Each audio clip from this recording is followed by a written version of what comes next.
you know, so That's a good point. I didn't want, you know. Probably won the budget book, but it wouldn't have historical. Oh, an org chart. Yeah. A citywide org chart? Yeah. Well, as long as there's a citywide one in there, I think we'll then go somebody ahead can and get change this it. Same one on the meeting website. started. Excuse me. Welcome to the TGT Committee of the City of Topeka. We are going to go ahead and introduce our members and just state your presence for your attendance. I'm Karen Hiller, Councilwoman from District 1. Sandra Clear, District 2. Okay. And our first thing on the agenda is to approve the minutes from the May 17th meeting. And if you've had a chance to read those, I would entertain a motion, or after you read them, entertain a motion to accept those. Move to approve. Councilwoman Claire moves to approve. And Second. And all in favor, say aye. Aye. So it passes. Our next thing is the Jayhawk Theater contract. And this is essentially why we're here today. We probably wouldn't have had a meeting this time of the year. In years past, we haven't. But no, Jeff, don't be sorry. It gives us another opportunity to talk about what's going on in Topeka and tourism. So if you want to come up and kind of explain why we needed to have the meeting. Thank you. I appreciate your time today. And we at the Jayhawk, when we made our effort to submit the grant application for the guest tax, we were in the process at the same time of ending our relationship with our previous architect who had been with the organization quite a while, but it was time for a change. And so we've hired trainer architects since then, and what we've discovered is that our estimate of costs for our architectural services and consultants and all the specific technology that goes into a theater requires, if we're going to do this right, you know, a whole lot of expertise. And so we got a schedule from our architect about how we're going to pay that in the next 390 days, basically, and get everybody on board. And it became obvious to us, with the excitement of the current marquee installation, that I think we can raise the money for the second marquee privately. And what we had done in this agreement was we agreed to sort of squirrel away years 2, 3, and 4 of the allocation to just save it up for that marquee. And it makes better business sense to us to apply those funds to construction documents and renderings and the things we need to get the fundraising rolling in a real serious way in the next 2 or 3 years. And that is why I'm here today. So what we'd like to do is propose a change to the agreement in some way or another that could allow us to use the years 2, 3, and 4 allocations for the architectural related services, engineering, architect, and that sort of thing, so that we can keep up with that. It's really hard to ask donors for non-tangible things that they can't see and put their name on once they've donated money. And you know, last time I addressed the committee and the council, we were I thought at the time really on our way to having some very successful fundraising outside of the grant, and we have. You may have seen, have received $25,000 the last 2 years from Federal Home Loan Bank, and there's another $250,000 agreed to in the next 5 years from the bank, and then we just got a $50,000 gift over 5 years from Clayton Financial. So, you know, we've raised almost half of the equivalent of the guest tax, and I'll remind you, in 2014 we raised $24,000. So since in the last 2 years we've raised $1.2 million. So it's including what you guys were able to do for us, and that gives us so much leverage in the community and credibility that we you know, really have, I think, seen the effect of that. So. That's great.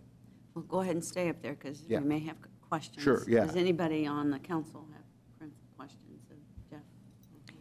Sandra? Well, I'll have some when we get to the, Have you provided a design, for the new cost and That, a budget? yeah, right, and that's what we just got we're almost to that point with Trainer. He has sort of a model based on the last architect's numbers, but the design and the programming of all the spaces has changed somewhat.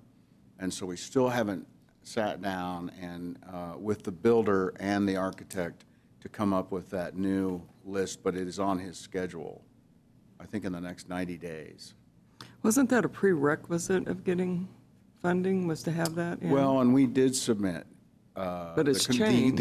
The current construction budget as we knew it at Right, that but now that time. it's changed. But now it's changed. And now that you want to change the agreement to a degree, I would think that we would need that first.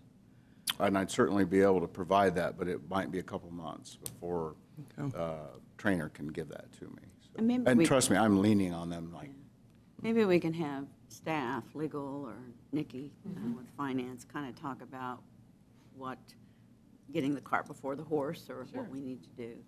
Yeah, I mean, I think that Jeff's been very proactive in asking this. I think he's kind of, like you said, chicken and the egg, kind of either way. He didn't want to go too far down with Trainer, probably until he was absolutely confident that we could shift the dollars within the project. I think just like with Mary's memo proposed, it's kind of something that we can handle administratively. So if you're comfortable with it, then we can require then, in addition to changing some of the verbiage in the document, we can also ask that when there's a major change that we actually get the new design or renderings as well, which I think they'd be very comfortable doing. It's just a timing, for him to tell Trainer to proceed, but then have to wait to get those drawings to bring it back. That timing might Well, not except if really we work don't out. approve them. I mean, then we've already guaranteed the money. I think and the we're- way it was written seems like more of a sharing of information rather than approving of the drawings. Oh, no, it just said the grantee will provide design and construction documents Yeah. prior to the grantee's qualification for funding. That's what I'm going off of. Which they did before the first allocation, and then there's been a change. I mean, I wouldn't be surprised if with all the TGT recipients, other than the one that's already built, there won't be changes in their drawings just based on how they're fundraising and unknown circumstances that might be coming up. Did you answer why you changed architects? Did you tell me? Did you say? yeah, well, Slemons Architects was our architect, and they had a history with the board going way back to its inception. Robert Slemons was on the board, and Greg Sims is their principal now. But they're much smaller than they were, and we, as a board, made the decision to find somebody with more capacity internally, with more staff.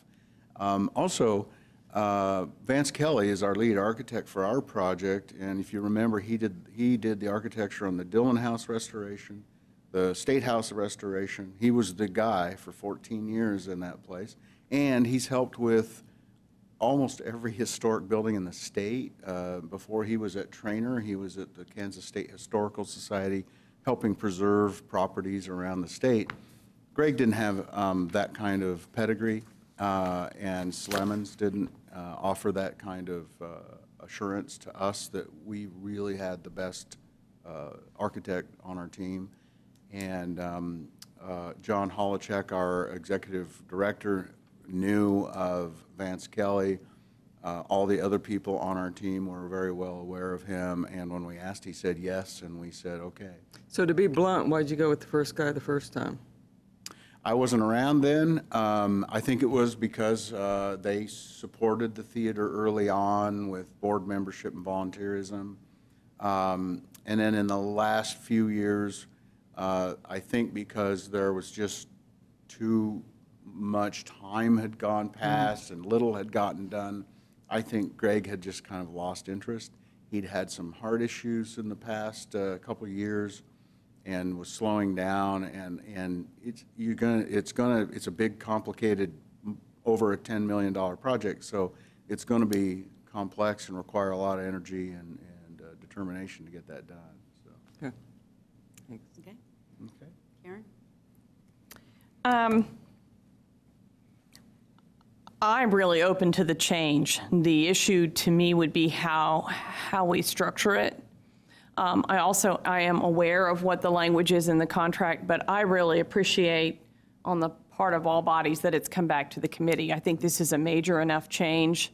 I understood why we had the administrative approvals in, but I think something this big should go by this committee and perhaps either by the council or at least with an alert and a, speak up if you have a problem with it kind of thing from the council, just for transparency when we get done and to make sure nothing would roll back on you. Right. As much as anything else about the change, because it's so major. When I looked at this, when I saw the proposed development agreement, which was yours, Yeah. at first, I actually had some reservations about the choices that you made, because as I looked at it, the purpose of setting aside the TGT money for these big projects, and particularly this much money, was to leverage. And so having the item that's in question being 100% for a marquee that I thought you could raise money for too, Yeah. seemed a shame. And further, the second item that you have where you've identified and you've said you would use the rest of it for smaller projects, I thought, well, fine, it's all going to come out in the wash, but they're going to be out raising money. They're going to need match money. At least what you had in that second one was a clear indication that this money was going to be leveraged, or at least it appeared to, because it said to secure grants, which in my view was what we were looking for, though I didn't really feel like you needed to limit it to small things. If Yeah, in sure. fact, something, painting the whole building, what that you ultimately said, well, it's a $3 million job and we want to use $300,000 of it for the 10% match. Right. That was okay with me too. Sure. So as we talk about this, because you're talking specifically then about the design, I'm not familiar with how these deals are structured. But again, I don't want to overcommit you or us to paying 100% for something that would be leverageable as well. And I understand that you've got some basic work that you need done, if I read it correctly, so that then you've got the plans to a certain level, master plans, so that you can take those out and use the plans themselves Right. to help raise money, correct? That's right. But it also, because I didn't have much time to work on this myself, I did a quick check with the Kansas State Historical Society, and I said, how do these things get structured? And often when the grants come in, apparently 10% of the construction cost is often allowable for architectural drawings. Right. Does that sound like And what that's you're learning? That's what the trainer people are telling us. And so- Including the consultants that they have to hire. Gotcha. And so that could be match, or it could be part of what a grant covers. Sure, there's a lot of unknowns down the road as far as. I understand. That's why I'm asking, because I want to make sure that the leveraging is most important to me. Yeah. Yeah. And I don't want to lock you in again to something Yeah. that's too narrow. My guess is then that even with these master plans that you were talking about in the letter, that when you get into real specifics, like for instance, your marquee, the master plans would say that you were going to do the marquee, Right. and would have a cost estimate on it and would have some basic designs, but that at the time that you actually raised the money for the marquee and got it done, there would be another round of fine-tuning, if you will, on plans and specs for how to do that marquee that would cost a little more money over and above the basic plans. Is that how? That's really kind of correct. We think it's a $12 million project, and that's what our initial estimate from the trainer and EB were. And that includes having, building it as well as we can, so that it's a regionally, high-class facility that everybody can be really proud of, and it's really useful down the road. And this with the 3 years of allocation is roughly $160 or something, and that's out of a $1.2 million architect and engineering long-term cost, over the life of the project. And so just getting to the construction document stage where we can actually unroll a roll of plans is a couple $100,000 right now. So, we don't have to pay all that all at once because we're still developing and planning and doing the 50,000-foot view. But we're going to need to pay them incrementally along the way to keep them moving forward, and we don't want to have them stop and then restart. And that's Absolutely. And you want to have whatever that package is. So you're thinking then that both in terms of using your cash, but leveraging it for further fundraising, that if we just converted 155,000 of this for architectural services and continued to reserve the 457,000 for match money for securing grants, and again, this says smaller scope projects, I think that administrative discretion would let you do pretty much anything with it. So you're just really wanting the 155 out of what you're expecting to be substantially more than that you'd have to raise otherwise for your plans. Right. That won't pay for everything, but it moves us forward. And then we've been applying for grants for other ways to help finish the funding of the entire architectural process and engineers and consultants. So what we really want to do is make sure that they're comfortable with the fact that we can make all this happen on a schedule, which we've now developed, which we didn't have before. So that everybody can kind of plan their lives and their expertise to show up when it's time, when the acoustician shows up and puts a bunch of research into the room and the acoustics and the speakers and all that stuff. Soon after they've done that, they're going to want to get paid, and we just want to assure that we don't have to say, well, hold on, we're still figuring that out. So that's kind of our goal. How many other applications do you have, or how many and maybe dollars worth do you have in process right now for other money? Well, we have a community service tax credit application into the state, and if we're approved, we can raise $500,000, and $250,000 of that is turned into state tax refunds on state income tax liabilities. Particularly interesting since the legislature voted to start taxing LLCs again, that we think there will be a lot of people interest in making pledge donations due at the end of 2018, that they immediately get 50% back on a tax credit and their full write-off on their federal taxes. So that one is one example.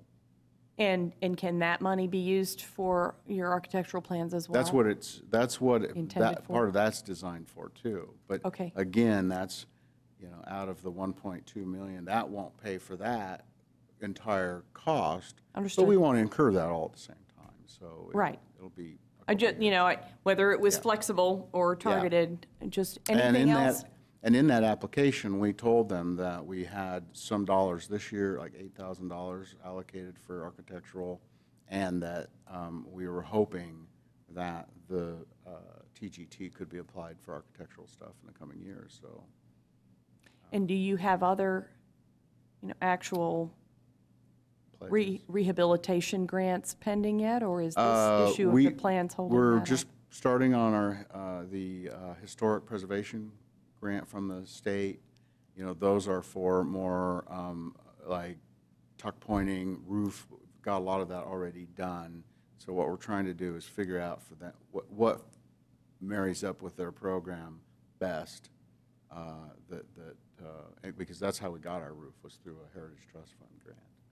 So those grants are annual, and we're applying for those, and John's applied for several others. And we've gotten some smaller grants for professional development at a conference, and for some marketing too, so. And is there a schedule yet for the major capital campaign? Yeah, well, and I'll tell you what, we have interviewed 4 professional fundraising firms, because what we have, come to realize is that it's probably the biggest project that's ever been done in the whole city, and nobody in a $4 million plus campaign gets that done without a professional to be involved. So we haven't, started scheduling when the launch date of the capital campaign. We certainly are in a silent phase right now. Conversations with AIM Strategies and Seth Wagner and Cody's group, and they want to help, and with Jim Klausman, and they want to help. We're at that point now where we're going to go out and start doing a feasibility study of what that actually means. Are they talking $100,000 or $2 million? If I may. It's a big puzzle, I thought that our provision of the administrative grant to hire an executive director up front was to cover that, To cover, fundraising. well, John? to cover, well, to hire the executive director, yes, the Right. first 60,000, and we're coming to the end of that right now. And John certainly had a history of fundraising in McPherson and has been doing it here.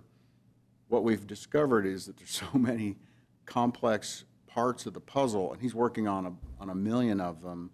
We're not sure that he can devote enough time to just the fundraising in order to move that forward. And of course, my connections and history here have certainly helped with the current fundraising. And keep in mind, he's been here like 11 months, and he's still got, some people to meet, and needs to put that together. And the way John operates isn't the way a traditional fundraiser operates. So what we've come to realize is that, a professional fundraiser puts a real firm structure, script, and feasibility study and all that stuff in place, and that takes a lot of time and effort. And so most of the board, I think, is pretty convinced that hiring that person makes good sense. The Downtown Foundation, hired a fundraiser to raise the private money for the pocket parks. And I think their goal was 1.5 million or something, 1.4 million. They raised 3.1, I think, and cost them, I think, $70,000. But so in the big picture, a fundraiser, while kind of expensive, and in addition to an executive director, does make some sense. So how will that work? We just funded a year, right? Right. So how will we've that work raised next enough. year? We've raised enough money to pay for John, just Okay. privately through donations. Okay. And through PayPal and memberships, and $1,000 here and $1,000 there. Okay. To be sure that we can pay for him for the final 12 months of his current contract. Okay, and then the fundraising would come out of what they raise, or how does that work? The fundraising would come out of money we raise. And we would pay for the fundraiser out of money we raise. I see. So, Thank you. yes. And thank you, Jeff, for, this is my 3rd year on TGT, and my first year on TGT, it was pretty much city staff said this is the way it was, and this is what we did. And we've totally changed that attitude now, that the people actually come to the council members in charge of the committee and say, what do we need to do? And thanks to our interim city manager, who said, you really need to have another meeting and discuss this. And at this meeting, we talk about a lot of things. Sure. That come out that really need to be discussed. The State Jayhawk Theater, which I just love the fact that it's called the State Jayhawk Theater, is just like all of the other tourist attractions in Topeka, trying to, get up and running where we are a destination city, not just, passing through on I-70. So I think this type of discussion now, and this will be on the council for the people of Topeka to, see, well, what did the TGT committee do? So this discussion is really good to have rather than just having it with staff as we used to be. Sure. I just think this is fantastic that it's more transparent what we are doing in Topeka. So I appreciate your first email and telling us that you, raised a lot of money since then. I hope this may be my last TGT meeting, I don't know, but, I hope in my retirement that I can someday say that we're going to get the Arts Commission back in the Capitol, state, yeah. under the dome, and maybe raise more money in that respect for the state right. theater. Because the state used to get involved in a lot of these arts endeavors. So I hope that we can do that. I don't specifically have any questions as to what's happening now. I do want to thank you for sponsoring the mayor's candidate forum that looked like it was very well done in the theater. Yeah. And I think that other upcoming events, people will get the word out that, yes, that's a venue to look at. I really feel like we go to Salina often for another theater Yeah. there Good for example. events. And I hope that our theater here gets up and running and has those kind of acts too, so. Well, our goal is to build something that we're all very, very proud of. I had a phone conversation with Bill Finder the other day about what really makes sense now, money aside, what really makes sense is to put an elevator connection from the Crosby Garage so our patrons can park inside, walk, get into the elevator adjacent to our the west side of that Crosby Garage, and take the elevator or stairs down and walk right into the facility. So it's easy and simple and elegant. And I know that's a costly thing, but $300,000 or whatever it would be to engineer and do that would be a dim memory, I think, 4, 5, 6 years from now, when people kind of connect the fact that, hey, the Jayhawk figured out parking, well, the city and Jayhawk figured out parking, and that gives people a sense of confidence that we're all making good decisions. We're not going to have a white elephant on our hands. And, so And that's an example. that shows you're thinking ahead, because I know when we go to Salina, it's street parking. And, Street parking is, Yeah, you can it's park harder to three find. blocks away. Yeah, But look at the restaurant, how busy those restaurants are Yeah. before those shows. I mean, we're going to have the same effect here. It's going to take a little time. okay. So if staff could tell us what we need to do to change the agreement or to make it flexible that, in the future, we can make it so that, we're aware of these changes, but it's, I don't know if it was totally necessary to have a committee meeting today because of the way the agreement was written, but I think it was a great thing to do, and I hope that that's what we continue to do in the future. So, Mary? Yes, the agreement, well, you read my memo. I really think this is something that staff has the authority to handle, and it doesn't require any kind of action on your behalf. Okay. So we can basically just rewrite, the staff can rewrite the contract, There doesn't have to be any kind of an amendment to the contract. Okay. The contract delegates to the finance director a Okay. great deal of authority to handle these kinds of matters. Okay, great. So really, no action is required of this committee. That's awesome. I think we should. Just to, well, and It that, could be an advisory or a consideration of an A opinion or recommendation. something. It's a big enough change, and it's a lot of money. And certainly a construction budget revised would be, the minute I have one, you would have one, so that we adhere to the initial requirements, and make sure Of keeping us current. keeping that current and replacing the addendum with an updated list of costs. Many of them be the same, but a little more confidence about that. well, Mary, can we make a recommendation? I mean, since we don't have to, since the legal opinion is we don't have to have a council vote, so to speak, can we make a recommendation that we blessed the changes or something to that effect? You mean make a recommendation To the full council, yeah. That the committee report from TGT would reflect that we heard from Jayhawk Theater, and they want to make some changes in the agreement, and we are in favor, we support those changes. You could certainly give your report, but there's no action No required on the action needed, no council vote, to yeah. adopt your recommendation. But Okay. sure, you could, when you give your report, you can Right. just, So we can Karen, put does it on that the sound like agenda. it would be enough to, I mean, do you feel we need to go back and do a vote on the TGT funds? I don't think we need to revote it, but I think that I think this is a big enough change, and people were concerned about it, and transparency, and the issue of giving the staff discretion. I don't know that people thought it would be to change what the money went for. That's pretty big. Okay, I see what you're saying. And so, just to be cautious and make sure people know, and that there's again, for the purposes of the integrity of the TGT process, as well as to protect the Jayhawk if there was going to be a major change. I think if there was perhaps a resolution of support from this committee for the record, Okay. and that were shared with the council with enough information that they knew what the change was going to be. So if somebody had a concern, they could, if you will, speak now or forever hold your peace. The staff can take care of it.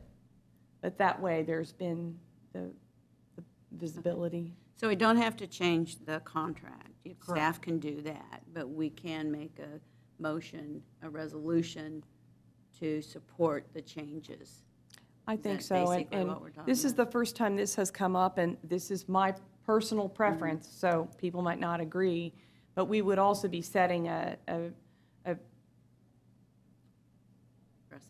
precedent for how such things would be handled.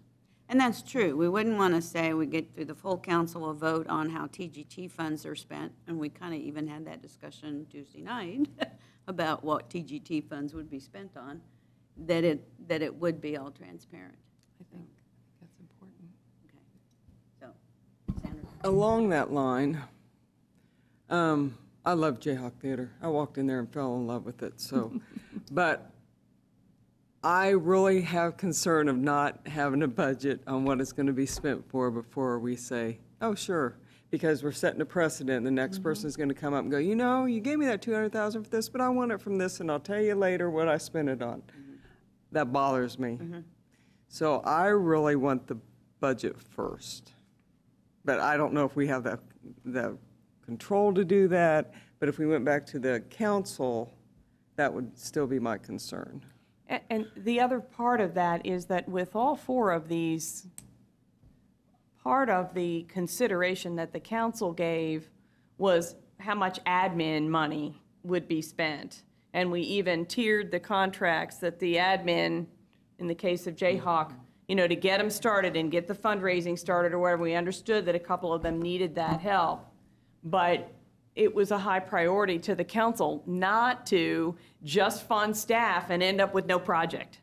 Or just fund, and this bridges that, but just doing architectural plans without fundraising. And that's why I asked you the questions about how the fundraising was moving along, because that it's important that we're not just, you all have had a set of plans before and it did raise the money and fix the theater that you talked about. And people are sensitive to that, and I want us to be sensitive to that as well. So that this is a shift. And that's why I asked about the match money a little bit, the idea of shifting money from actually fixing the theater, either as match money or as your original marquee thing, 100%, versus plans that don't talk about leverage and don't talk. And so Councilwoman Clear's request to have the budget to see, particularly since I'm guessing it would be a two-tiered budget, that there would be the core plans that you're doing, and then there would be an estimate of whatever it is, 10% per project when you actually go and go into construction on specifics, and that additional stuff might be included in other grants. Just to be able to see that a little more clearly makes sense to me.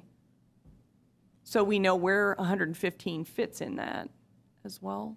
It sounds like you have a plan. I mean, if you're, with the tax credits coming through, it sounds like with this, you'd have it fully funded. And it does make sense to me that to get the base ready to go, makes sense to me. But I agree with Councilwoman Clear that. The only thing I was going to add is just a reminder that administratively, another check and balance is that they don't just get the TGT funds once we get them in. So we get the funds from the state. I notify all the recipients that we've received the funds and it's time for their quarterly report. I don't pay that forward until I get that quarterly report. And they have to send a report that lines out how they've spent their money and if they have any other narrative. Sometimes they'll kind of give a narrative update. Here's how we're doing on fundraising, and just give a good general kind of a chance to touch base. And then they don't receive those funds until I get that and check it against the original agreement. So there would never be a circumstance where they would get the funds without at least my office checking to make sure that they've done what they said they're going to do. That's good to know, but I'm afraid of the transparency to everyone else. I mean, if everyone else could know that, that would be great, but I can hear it. You know, oh, here goes the city giving our money away. We just brought TPAC back Right, for those same reasons. right. I can just Exact same reasons. hear it. And so it's the transparency. I mean, I know what goes on behind the doors, but I'm not sure everyone else does. I don't know how we address that. I would suggest that this is, in my 40-some years' experience at City Hall, it's the first time I can think of that we've given staff that level of authority to change a major grant internally. Like this anyway. I mean, certainly when there are construction and street construction things, they do that. And one of the reasons we created the whole social service grant process and the TGT grant process with this committee was so that reports were simply not accepted and filed and money paid out without that check and balance. And I have every confidence that Nikki and her staff are doing that, but that's not always been the case in the past. And so that's, I think, why people question also. Well, I would entertain a motion then, Karen. I don't know how you're going to put it into exact words and probably need Didn't Mary's come help to prepared do with that. Well, can I Go just ahead. make one, Sure. my concern is that the council approved this contract, and it's very clear that any changes to the scope of the project, and before any allocated funds can be spent, the gatekeeper is the finance department. Prior to getting any money for construction, they have to come to the finance department and show proof that they've raised the private funds. They have to show a construction timeline and an operating plan. And the director of finance is completely responsible. She is the gatekeeper. And what you're proposing is really at variance with this contract that hasn't been approved by the council. Now, if you want them to report, they can come and report to the council, and this is how we're, but I don't want any kind of requirement that the council has to approve this change. But we approved this contract. We are now changing this, right? They're not changing the contract because the contract allows changes in the scope of the project are approved by the city manager or his designee. That's on page 5. So then why did we put in there, so it's such and such money for the marquee and then not use it for the marquee? What was the point of that? Well, they were just identifying preliminarily that their plan was to spend 155. But if that changed, staff was authorized to make different allocations based upon how they wanted to spend the money. That's what the contract says, and you're going off the intent, I believe. Go ahead. I'd have to disagree, and I'm looking back at this contract now, and the language that's in here is making more sense to me. What we did in the contract was said there is a pre-development phase, and the contract said that no more than 10% of the allocated funds could be used for pre-development. And pre-construction was a one-year period, $8,000 for architectural drawings and marketing materials, $60,000 to hire someone, but it described as pre-construction. Then the other section was the construction phase. The remaining 90% to be used for the bricks and mortar part of the project, then further defined as the marquee and these other grants. And what he's asking is, I would argue that it's a switch from to adding to shifting 115,000 from construction phase to pre-construction phase. And I couldn't define it that way earlier, but as we've talked through it, we really, because his description of the need for these plans is this is pre-construction. This is to go raise money. This is not going to be the working documents that are worked off. This is pre-construction. You just need 200,000 instead of 8,000, right? We have funded the portion that gets us renderings for the marketing. And Okay. That was the pre-construction Okay. part of it. That was a total of $35,000 to get a 3D Okay. laser scan and renderings based off of that model of the interior of the auditorium. So that was how you That worked was, that piece. that was partly, that is the part of that 8,000, that the $8,000 goes to that. What we didn't understand because of our lack of guidance from our former architect was just what the timeline was going to be like and how long pre-planning and pre-construction phase was going to be. And now, since all of that has happened, we've gotten a lot more clarity about that with a real architect that's engaged with it. And this, you know, and that $1.2 million for the entire scope of the architect is everything through the end of the construction. The ability to get the construction costs and estimates require the builder to come do the walkthrough, a lot of cost estimating, a lot of measurements and all that they need to redo, and they haven't done that, and we don't have a funding mechanism to pay for that part of it. So it's sort of a sandwich So in it's sort of, between. we're kind of stuck in this weird hard place where we want to go out. I am dying to go out with real hard numbers to show donors, you know, what the naming opportunities might be and what the real hard costs are going to be for each of these parts of the project. But I can't get those numbers until we raise the money to pay to get those documents done with the construction costs, to replace the ones that you originally got. So we're everything's getting more clarity as we go along, and as we find more less headwind in the fundraising part of it, a whole lot of other funds will come our way, and basically leveraged because of the guest tax agreement as the foundation for all of our success. And other people feel like there's more confidence, they've got more assurance that it's going to happen, and then now we're finding that people are more apt to donate to us. And we should have, I would think, by November 1st, a couple big news announcements. We'll have the marquee running, of course, in a few more weeks, we keep saying, as the contractors delay that. But that will open up a whole lot of other excitement. So I think the leverage is happening. You can't really identify when people are making those donations because of it. But. Thank you, Jeff. Mary, I tend to agree with Karen that we're making some major changes here. Can you show me the language that says the staff has the right to change the contract? It's page 5. The paragraph right before subsection, the 3 little i's, before reporting.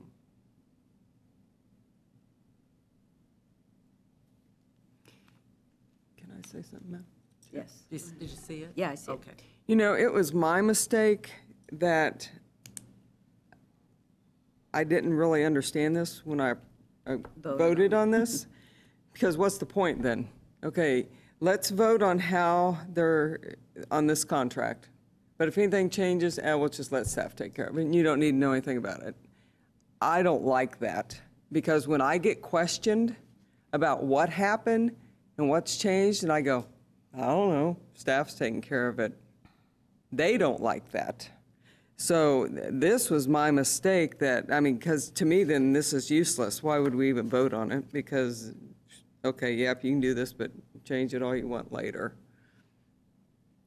Well, how would we correct, because if the three of us all agree that it should not be the scope should not change with just a staff recommendation that it change.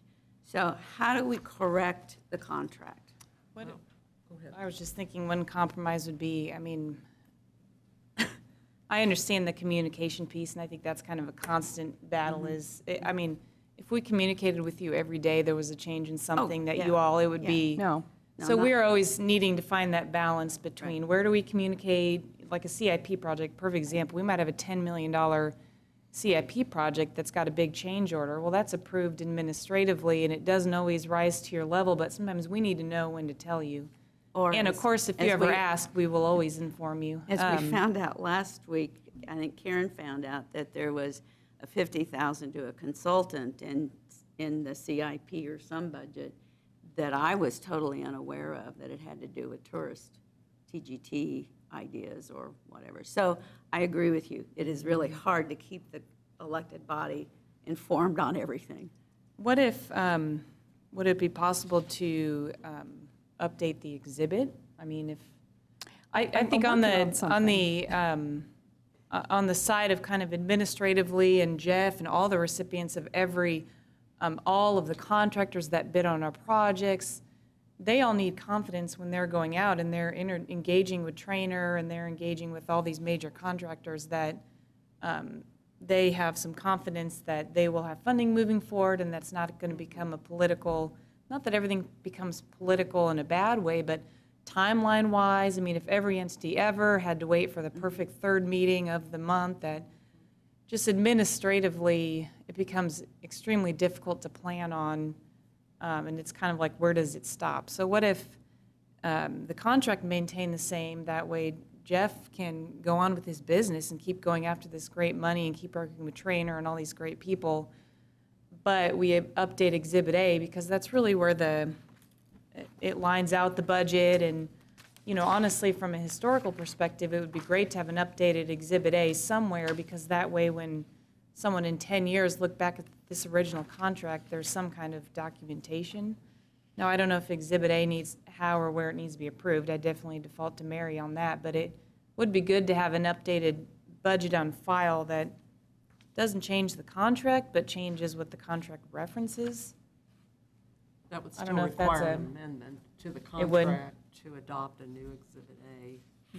But I think that maybe gives everybody That may be confidence okay. still that right. process-wise, Yeah. it's not going to have to. That may be okay. And that may be the It- recommendation. I think to it the full addresses the council. communication piece without getting administratively Into to be a huge right. burden that nobody can ever know Right. Or what's next. delays, yeah. So if we can work that out, that might be a good compromise and a good precedence for, I think all these TGT recipients have exhibits that have a lot of great information. That's really where the magic is in a lot of ways. And, I mean, I know that Jeff's going to have to update all of this stuff anyways, and he'd be happy to share it, and it's going to it'd be a good story for him to be able to tell and refer to as well.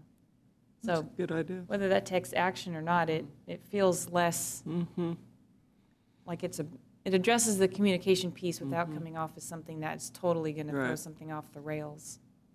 I agree. So the action from this committee would be to recommend an amendment to the agreement incorporating a new Exhibit A, which is the Jayhawk plan, Because of the request. because of the request, and are you supporting his change? Yes, that's Okay, what it, something to that. yes. That would be the committee report. Sure, yeah. Okay. Okay, so the motion would be to recommend an amendment to the Jayhawk contract, specifically Exhibit A, and support the Jayhawk's request to change allocation of the funding by transferring, let's see, allocation of funding from the funds for the marquee to funds for architectural design. Yeah. Similar. Either, Something- something like that, either that, or if we want to stay out of it, It's got a little long, but to cover what we had, if this body, if the Transient Guest Tax Committee adopted a resolution that might say something like, the Transient Guest Tax Committee resolves that it is satisfied with considering preparation of master architectural drawings as an eligible, quote, construction phase cost, and is comfortable with the use, this gets to the other one, of transient guest tax funds for both small and major scope projects. That's the second bullet in here that is right now narrowly in the contract focused on only small projects. The committee strongly suggests that Exhibit A is updated if major interpretations, project scope, or budget changes emerge, and that such changes are communicated to the Transient Guest Tax Committee and the council. And that's a resolution? This would be a resolution from this committee. It would leave the total control of that contract still in the staff's hands, and we wouldn't amend the contract, but we would simply be stating that we are aware. I mean, these are major changes to the contract. And I'm not sure that it says, if we allocate it only for those purposes, you could argue whether we can, whether the staff has the power to shift those. So to me, if we could either amend the contract, I think we'd have to amend this, not just Exhibit A, if we want to change it, because this contract is the overarching allocation of the funds that references Exhibit A. We can do that if you want. If we want to stay out of amending the contract, then I think a resolution from us that would then go to the council that would simply say that we think it's okay to use to consider the master architectural plans part of the construction phase, and that it's okay to use the rest for match money, both for not only small projects, but big projects. And then that if there are changes, significant ones, we want the TGT committee to be apprised and the council. So that's another way to do it. Guys, I mean, what, this is kind of a different scenario here of ever that we've had with the TGT funds, but. How about just a resolution in support of what the Jayhawk wants to do? But does that encourage the changing of the contract? Having No. either? No. Would not change the contract, it would just be a resolution of support for the change in allocation of funds. The one thing I want to get back to, though, is the fact that none of the three of us realized that the staff could change what the money goes for without a council vote or without the governing body's vote. And I don't think we want to set that precedent, that we have a contract that says you can spend the money, we give you the money, and it's up to the staff to determine how it's going to be spent. Okay, well, that would require a change to the contract. That, if you want to remove I think that that's provision. am I not correct that that's kind of what we're Oh, talking about? I knew it, and I didn't like it at the time, but everybody, a majority were willing to go along with it. To me, to actually change the scope of the contract is beyond what one should delegate to staff. The details, yes. Right. And I do agree that we can't keep these entities at bay if they need to make some changes that are not thousands of dollars, but, moving stuff around. I can understand we've got a contract here that has phases, and we're moving around where the money goes in those phases. So to me, if we can have something that indicates that when there are significant changes to contracts of TGT funds, that the committee, the TGT committee, needs to address it and then recommend to the full governing body what to do with it. I just don't want to set a precedent in the future that we give another entity hundreds of thousands of dollars from the TGT funds, and it changes where it goes, because that's why we have a committee. Do you want to, would that be going forward, or do you want to change this contract here and remove that provision? I think if we can give and this is just based on my experience as, what we used to do in the legislature of clean up language or whatever, that we recommend that we are supporting this change, and then somehow in the future, don't write contracts that say that the staff can change the scope of the project. And I don't know if that's our legal staff that put that in there, Mary, I don't know. But I think that's an astonishing factor that that staff can change how thousands of dollars are spent. And I really believe that, yes, we have a balance here, a check and balance, but I don't think it should be up to staff to change something like this, especially if it's in a real. Because we have to answer for it. Right. That's the problem. And, you know, we have to answer for it. I think I'm sure, at least I talked to Jim about it at the time, and I would imagine, and I don't know if you've talked to Doug, but what Jim would have said, well, but of course, I've got that authority, but I would bring it back to the council if it was something major. Yet when you've got the contract and it changes people, it goes away. I'm thinking, as I look at this, that even changing one word in that line might satisfy what we're talking about. And that would be. On page 5? On page 5, where it currently says, any changes to the scope of the project pertaining to the use of allocated funds. If we simply changed out to for within, any changes within the scope of the project pertaining to the use of the funds shall be approved. So it doesn't change the scope, or, it's just how it's administered might, for future, a template, because that's what I'm hearing from, we're comfortable with the staff taking care of the details. So what you're saying is the scope with this is not changing. And if this had said within. No, I think the scope is changing, Changing. and that's why we're having this conversation. Because this said, this money, it's so clear in this construction phase that all the money was supposed to go into building something. Right. And now we're talking about using it for architectural plans. Yeah.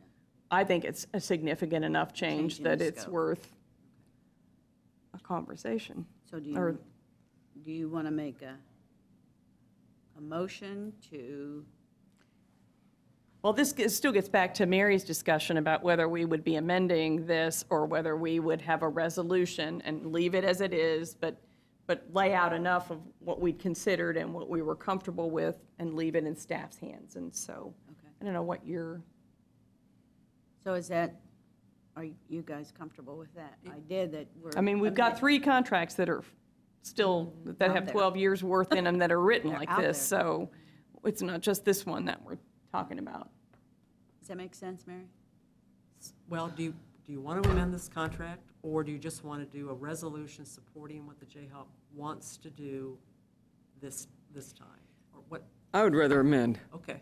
Amend it, it's clean, we have one piece of paper, but then it goes back before the council, Right. You would be making a recommendation Yep. to amend the contract. which does the to same thing. I think that's the cleaner. eliminate- I think that's the cleanest. Okay, so, Karen, If we were we going to amend do it- that, then I would suggest that we go ahead and change out the language in the first bullet. Right?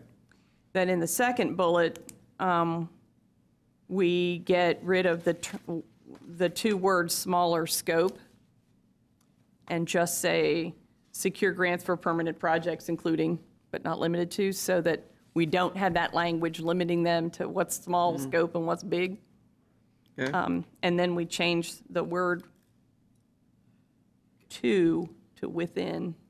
could it be maybe a little bit motion? The motion would be to recommend amendment of the contract to eliminate staff's authority to approve changes to the scope of the project. I don't want to wordsmith. Okay.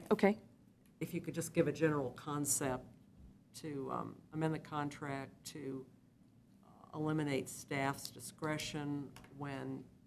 and there I are wouldn't changes to use the scope. eliminate staff's discretion, I would say, Limit? or Maybe 100,000? include council or governing body, rather than making it a negative. Okay, make I'm it trying to make it a positive. positive. Would be to amend it to giving them authority within the scope of the project rather than to change the project. Well, how about like over $100,000 change or something? I just think, if what, the council does all this work to come up with this contract, and what this says is you can change the contract without Right, telling us. right. Yes. And so if what we it wanna says change. the staff can make, Right. can make administrative changes within the scope of the contract, and there may be more wordsmithing to do, but it's that simple. We want them to administer it, but not to change it, right? Right. So, So does if- that make sense? So motion to recommend amending the contract to require council approval for changes to the scope of the project pertaining to the use of allocated funds. I think you're getting it. Is it? I think so, but I think at the same time, we want that to indicate that we, and specifically with this contract, want to support the change to allow the use of the 155,000 for architectural plans, and to delete the limitation to small scope projects in the second one, so that we do it once and we're out of here. And you want the full governing body, not just the TGT committee. Well, the When there's a committee would change. make the Committee recommendation. would make the recommendation to the Correct. body. But ultimately, the Yeah, if we're council going to change the would approve. contract, yeah. Could it be, the grantee shall use for the project any changes within the scope of the project pertaining to that shall be brought back to the TGT committee for discussion? You still want it referred back if there's something Well, significant. but see, I would say 100,000. I don't want to know 2,000. I don't want to know 50,000. This was pretty big. 155 or whatever it was. If we use the term significant, then the staff could use their judgment, That's true. whether, if 100,000 is just going to be for a nicer curtain instead of a new floor on the stage, it's probably not significant to us. But if the 100,000 Right. was going to get used for architectural Right. services instead of a marquee. Would you be that's a- comfortable with that? Well, of course, what's significant? I See, know. I knew that's what you were going to So say. Yeah. significant, so maybe if you want to put a dollar figure, if you want to know if it's Okay. going to be more than 100,000, that, So can we change within and then add another sentence that if the change is equivalent to 100,000, that the TGT committee and the governing body approve it? Just Well, seems like an arbitrary number, It does. I mean, so it's arbitrary. Jeff says, okay, let's make it 98. Yeah. And can I use 98 of my 155 for architectural services? It's a different use. Well, you got to have some cutoff. You got to have something, or define significant. Well, sometimes there's a reason to have a subjective word. Like the lawyers go through law school about the reasonable man. Right, Mary? yeah, what's the reasonable person? Right. How about instead of shall may be approved?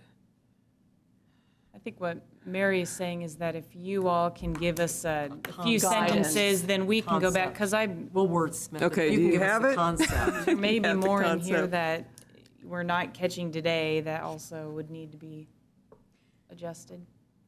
I think it's very important to understand that any changes within the scope means that you're not changing the scope. Now, I know that's all to interpretation of what scope means too, but I agree that we've changed the scope of the contract. And so we need to make sure that we're not saying we can change the contract with just staff. And perhaps if changing we'd it. caught that when we passed it, it Yeah. would have We would've- started that way. I don't know that there was an intention really to say, to have the contract say that staff could change what all the money went for. Yeah.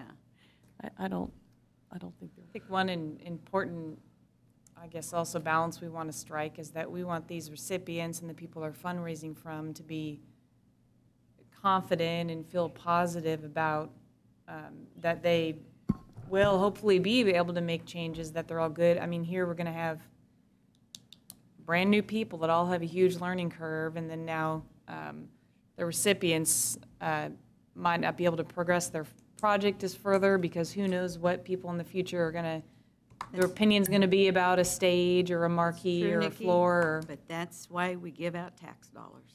And it's for accountability. education. It's their job to That's right. educate elected officials of what's going on. So we got two layers in here. One is what it is that needs to go to the body to, maybe they're the same, but one layer could be what needs to go to the governing body to vote on. And the other is what they need What we to be just need to- advised of. Right. I forget, I mean, besides your review and judgment about issuing funds, is this also has built in a regular reporting requirement to the committee and to the council already? Well, the money that they get has to I think be they do to reported me, on. but I don't think there's like There's an not a requirement annually. that we I have. mean, you were having them come in and report, and so then when I rejoined the committee, I didn't know, Committee or the governing body. No, there's no requirement that they come back and report. okay. So you were just doing that to get started? Okay. And we've made some changes. Well, how about that motion to recommend an amendment to the Jayhawk contract that would require the approval of the governing body after a recommendation from the TGT committee regarding changes to the scope of the project exceeding $100,000? Is that in every contract or just this one? Just or- this one. It's just this one Just now, this one. but it would be future language for future contracts. Yeah, I don't know what the other contract, if all the other contracts have this same think they verbiage. I do. don't know that. I think they do too. And that you could do that motion, and then you could do another motion to recommend approval of the Jayhawk's I still- change of its. I still liked your idea about changing Exhibit A and having this clean document. Well, I think if we're changing the contract, we'll also Well, exhibit, we all we'll do also that. update Exhibit A Yes. while we're going in. It's just, we'll do the contract and the exhibit rather than just the Yes. exhibit. So it'll achieve the same purpose. And I understand what you were saying about, the recipients, but it's accountability. We have to hold them accountable. I mean, I don't want to get too lenient on, go to the city, they'll give you money and not hold you accountable, We may have to be really strict about it. But I think that sounds good, Mary. I do too. So do we want to entertain a motion? What do you, because I want to make sure we change both those bullets, and I'm not sure. What's the second bullet? The second bullet, the issue just is that for some reason, it was negotiated to say permanent smaller scope projects. And so while we're at it, I'd like to strike smaller scope. I mean, I realize that's wordsmithing, but it's that easy, Well, Just so it's not limited to the size, anybody's judgment on the size of the project, just match money to get it done. we could include that. I mean, I don't think the motion needs to be changed, but when we bring this before the body. Okay. I will strike that Well, Jeff smaller hadn't asked scope. for that, and so if we were trying to say we were just doing what he asked for, he didn't ask for that. Okay, So- I will strike that smaller scope Yeah. language. So the motion is motion to recommend an amendment to the Jayhawk contract that would require the approval of the governing body after a recommendation from the TGT committee regarding changes to the scope of the project that exceed $100,000. That's the first motion.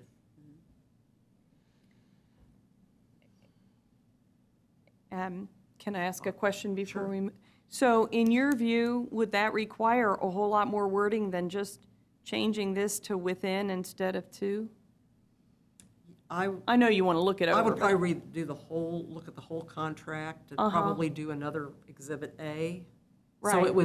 it would involve more than just a Right. couple of words. I guess I just didn't, I don't want to over wordsmith it. If we need it, fine, but to me, that change says, this contract got approved by the council, and the staff has X amount of authority only, within the scope as defined, and so we wouldn't need a whole lot of other language to accomplish it.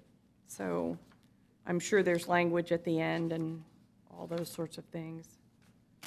But I don't want to ball it up with too much language about coming back to the council. Any contract, it's just simple. But that's just the motion, right? That's a Understood. suggested I'm just motion from checking. you all. Right. I'm just checking, because I Okay. didn't want to She's be gonna read- in the language of that, asking for way more than I think we need to do to So this in contract. essence, we'll be voting on a new contract. or amendments to You're the rec- contract, not a new recommending an contract. amendment. We're amending a contract, Yes. which Yeah, that's pretty recommending an amendment. Pretty simple. reasonable after a request from Yeah. Jeff to make the change. So, okay. So So move. moved. Second. All those in favor say aye. Aye. So unanimously. Do And you want to do a second motion Yes. supporting the Jayhawk Theater's request to change their allocation? Yes. right, Okay. so motion. I Move make that to- motion. Change the allocation of, well, here, I'll be more specific, of funds from the marquee to architectural design. services. And that, So- is it so moved. 155,000? Yes. Whatever. Yes. Okay, all right. Okay, so second, Karen? Second, sure. Okay, all those in favor say aye. Aye. It's unanimous. So the years 2, 3, and 4, speaking of Exhibit A, are not in the contract, but you've specified that so you guys can loosen up Exhibit A at the same time when this comes back. What I'd like to do is go back to the architect and just lean real hard on him, so we've got the new construction numbers as soon as possible. Yeah, so if you want to leave I don't know how soon those. that all has to happen, but you can just not allocate until that's done. Yeah, I next mean, quarter. your budget next numbers. distribution wouldn't be until the fall. Yeah. And so assuming this all goes back to the governing body before all day, and then I think we have a little bit of time to. A little bit of time, so hopefully that I can light a fire. I guess my thought would be that as you work with Mary and Nikki, if you get, let's say you get that whole 500,000 in Community service. community service tax credits right away, I wouldn't want you to tie yourselves into years 2, 3, 4, 5, and 6 either, is Okay, my I see what you point. mean. Okay. Because if it ends up that you decide to use the money that's allocated for architectural plans as your 10% match for the next 20 grants that you get, that you've got that to pay for the architectural component, and they'll use that as match, and bang, you're done. Yeah, I just don't want you to tie yourself too Right. tight so that you and the staff can administratively Sure. move this money around and get what you need. okay. Well, as they say in the legislature, we made good sausage. Thank you. Also, across the table, Jeff, and Vance knows about this, but the National Park Service put out an RFP for $12 million in African-American site grants, and if being the Kansas State Theater, to do the end of September, if being the Okay. Kansas State Theater could make you eligible, our goal, of course, is try and get Sumner in that, but we don't have it yet, so Okay. I'll follow up with him. FYI. Thank you. Thank you. Is there anything else to come before the committee? One thing that we talked about reports and giving reports, and just so they don't lay on some shelf of shame somewhere. You know, we got our second quarter report from Visit Topeka, and I noticed in looking at one of the page that I just constantly go to is this attraction attendance numbers. And in the second quarter, we were down 30,000 visitors. And I don't know how we account for that, but I would like Brett or somebody to explain that. And if I just need to do that on an email to Brett and say, I read your report. But one of my concerns is that we have Visit Topeka giving us these reports, and we don't scale through them to see exactly what's going on with tourism in Topeka. And right now, tourism is a really big, we're spending a lot of tourism dollars. And I think that if we, so my question is, if we wanted Brett to come and give the report to the council, could we request that? Could staff request that? Sure, I'm sure he, Okay. To the full governing body? Yeah, Or I the mean, committee? or, I don't know what we should do. I just think that when we get a report and it goes, and we kind of look at it and it's like, oh, yeah, they're doing okay. But if there's some significant, changes in here, I really think we ought to be addressing those. I would suggest that we could do that at any level. I do know that I didn't look at that one with the fine tooth comb on that page, but I've asked that same question before. And sometimes it's because a quarter before somebody had some big blowout event that really fired the numbers way up, or even just seasonally, that can change on a regular basis. And it's because, I know this because I've asked this question.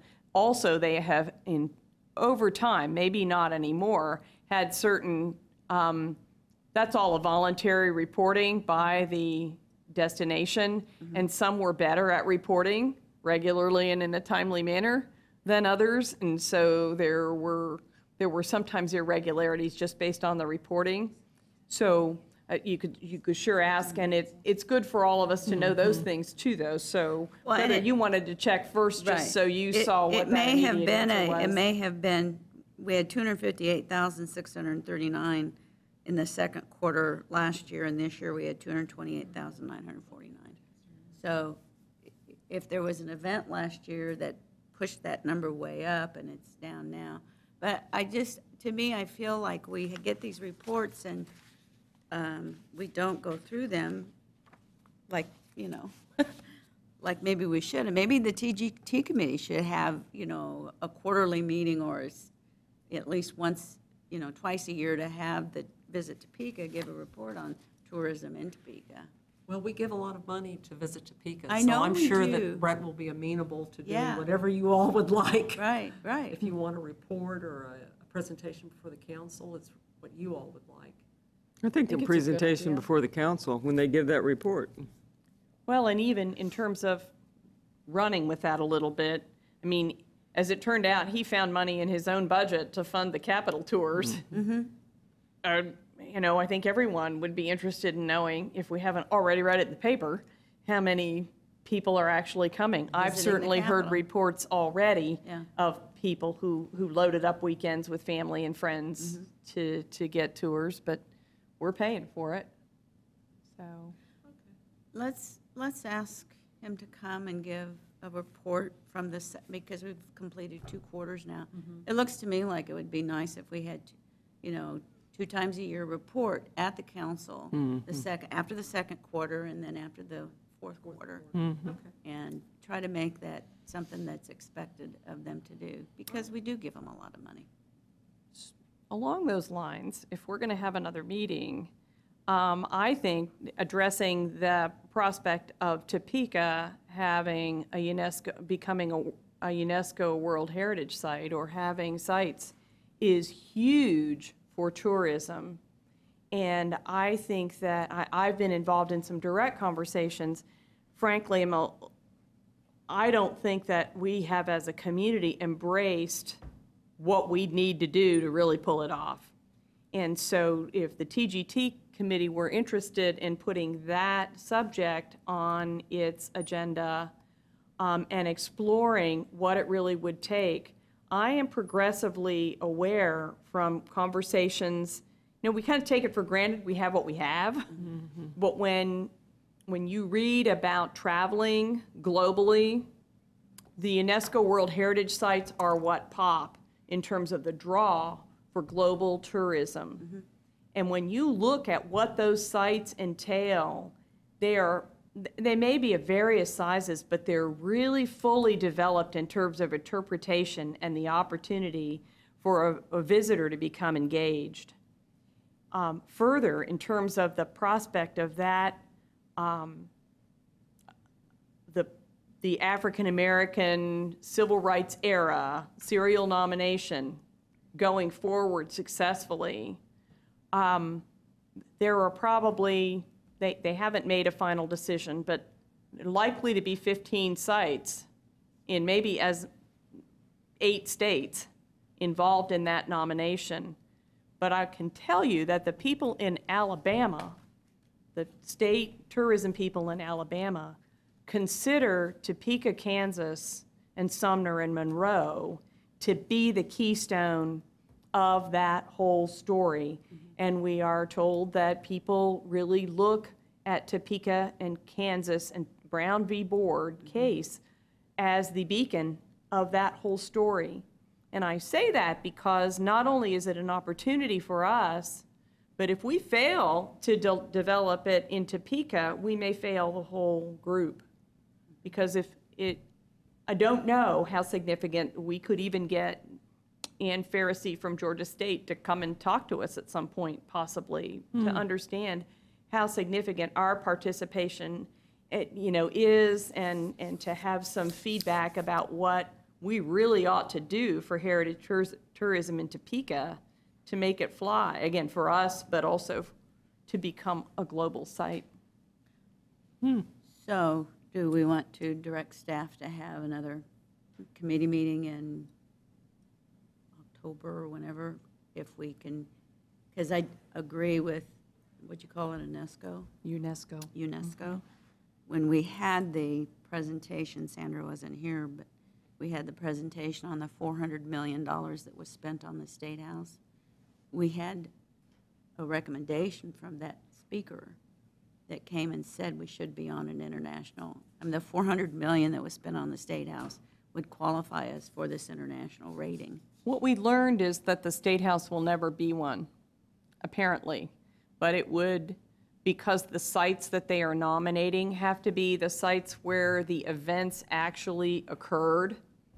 And maybe if somebody burned the Capitol or something like that, something big, I think, but that's why they're looking at Sumner and Monroe. Those were the schools that the kids could or couldn't go to. Okay. They were, that pair then went forward into that Brown v. Board case that went state, federal court, and then U.S. Supreme Court, and meant so much to so many. And so it's the schools. But we need to create the full interpretive, I'm sure there's a better word, but aura, if you will. It has to be an engaging destination, but then for us to profit from that, and that's where the State House comes in, and Constitution Hall, and the post office, and the Ritchie House, and so on. We need to have that whole heritage tourism developed in Topeka. So who would staff ask to be at that meeting that we're trying to move this forward?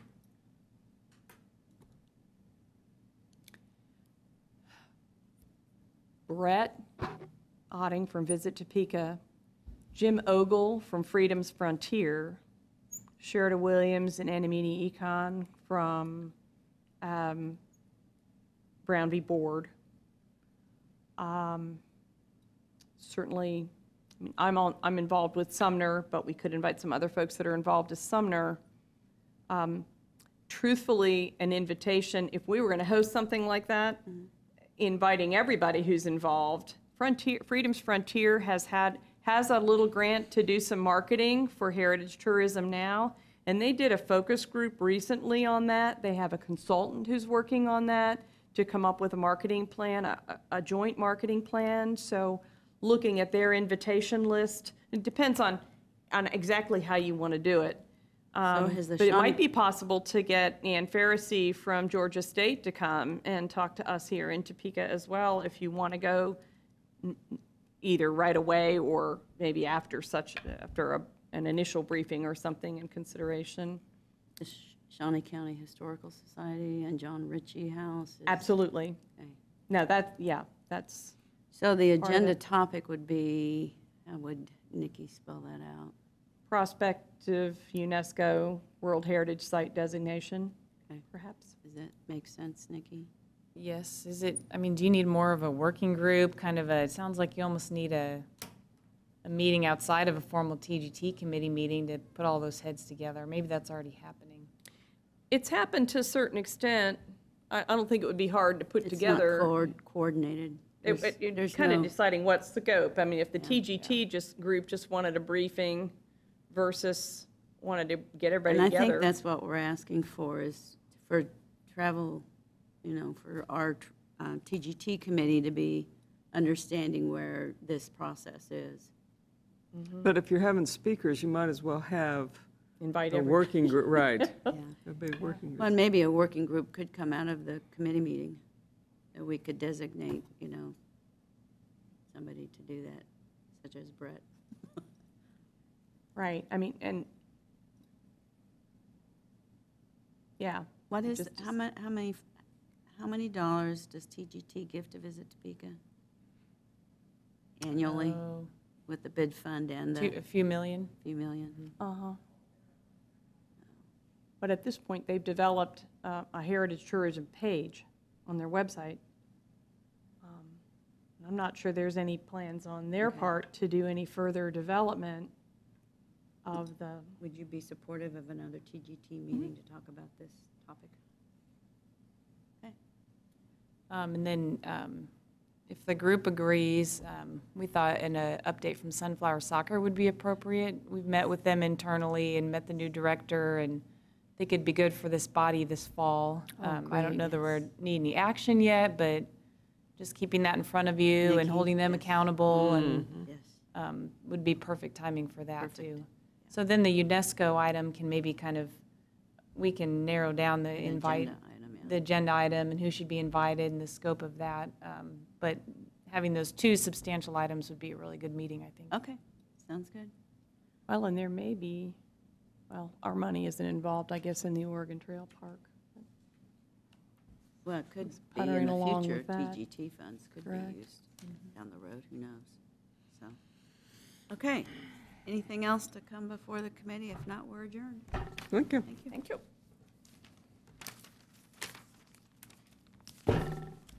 I really should go through this with a fine tooth comb, but I I just look at that